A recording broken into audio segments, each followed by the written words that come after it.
еліміздің қазақ ұлтының мәдени брендін халықаралық деңгейге шығарып, халықаралық стандартқа сәйкестендіру күн тәртібіндегі өзекті мәселелердің бірі. Сондықтан Ақпарат және мәдениет министрлігінің тапсырмасы бойынша мәдени саясат және өлкетану институты осы қазақтың мәдени брендін қалыптастыру және халықаралық деңгейге шығару мәселелерін өз қолына алып отыр. Енді осы өткен басқосуларда осы қазақтың мәдениетінің жаһандану процестеріне әсері, жаһанданудың мәдениетке әсері жөніндегі көптеген теориялық мәселелерді біз талқылап өттік.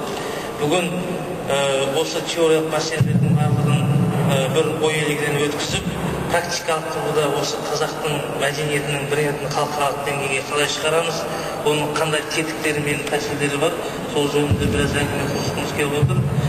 Айта кететін нәрсе, министрліктің тапсырмасы бойынша осы биылдан бастап Европа, Солтүстік Америка елдеріне осы біздің Қазақстанның мәдениетінің бизнес форумдарын өткізу мәселесі қолға алынып отыр.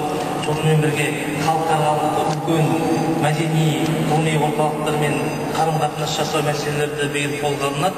Сондықтан осы мәселелерді қалай іс жүзіне асырамыз, осы мәселелерді қандай тетіктер бар деген мәселемен осы басқосуға бизнес өкілдерін, сонымен бірге осы қазақтың брендін қалыптасуға атсалысып жүрген қоғамдық ұйым өкілдерін, мәдени өкілдерін шақырып отырмыз. Барлықтарыңызға біздің шақыруымызды қабылдап келгендеріңізге рахмет.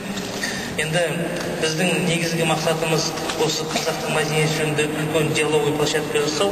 Қазір біз соған қол жеттік деп ойлаймын.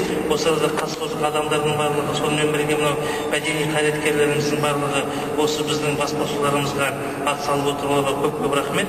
Енді бірінші кіріспе сөзді өздеріңіз көріп отырсыздар. Бұның қазақтың мәдениетінің тарихының, көшпенділер мәдениетінің қара шаңырағы. Осы қара шаңырақтың директоры Нұрсан Әлімбайұлына бергім келіп отыр. Нұреке, өзіңізге сөз. Көп рахмет, құрметті Ереке, құрметті қонақтар, әріптестер. Біздің Ерлан емес, Ерлан Баяхметұлы көптен бері осындай қазақ мәдениетінің іргелі мәселелерін қолға алып үлкен игі атқарып отыр, оны жақсы білесіздер. Менің ойымша, болашақта жазылуға тиісті қазақ мәдениеті деп аталатын іргелі еңбектің кейбір қырларын, кейбір аспектілерін пысықтау деп білемін. Өйткені расында да қарап отырсақ, күні бүгінге дейін қазақ мәдениеті деп аталатын іргелі зерттеу әлі қозғалмаған жоқ. Мысалы, мен өзі әріптестерінен осы қазақ мәдениеті деген не десем, мамандар дұрыстап жауап бере алмайды. Олай болатын болса, бүгінгі біз қаузайын деп отырған өздеріңіздердің үлкен әңгіменің кегі болғалы отырған мәселе осыған жататын дүние. Ал енді біздің орталық музей туралы мен қысқаша ғана айтып кетейін, өйткені бұл осы бүгінгі тақырыпқа тікелей қатысы бар. Орталық музей бұл Қазақстандағы, тіпті Орта Азиядағы ең қарт музей деп айтуға болады. Бұның қалыптасуы сонау 19 ғасырдың 30 жылдарынан бастап алады. Одан кейінгі ор кезеңі деген бар, одан Алматы кезеңі деген бар. Міне бүгінге дейін біздің қорда, экспозициялық қорда және музейдің өзінің қорында 300-ге жуық жәдігерлер сақталған. Оның көбісі бірегей. Бұл бірдеміз. Біз тек қана сақтап қана қоймаймыз, оны көпшілікке насихаттаймыз. Өйткені музейдің ең бірегейлі жұмысының бағыты бұл білімі, мәдени қызмет болып табылады. Үшінші, біз осыдан 3 жыл бұрын музейдің ғылыми зерттеу мекемесі деген статусына ие болдық, ресми түрде. Оны Қазақстан Республикасы ғылым және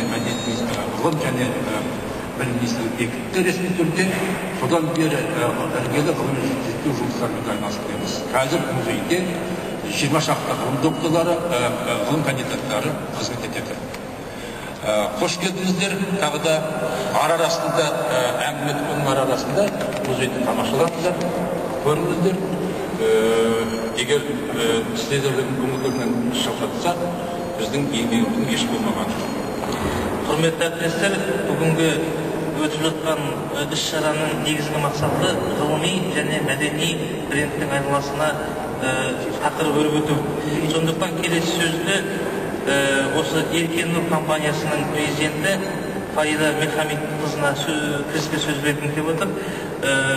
Регламент күшімен бұл жерде бұл кісілер өздерінің қазақтың ұлттық киімінің жаңағы біраз үлгілерін көрсетті. Сондықтан сіздердің назарыңызға ұсынып отырмыз. Бір 5 минутқа кішкентай ғана жұмысымызды мәдени деңгейге ауыстырсақ.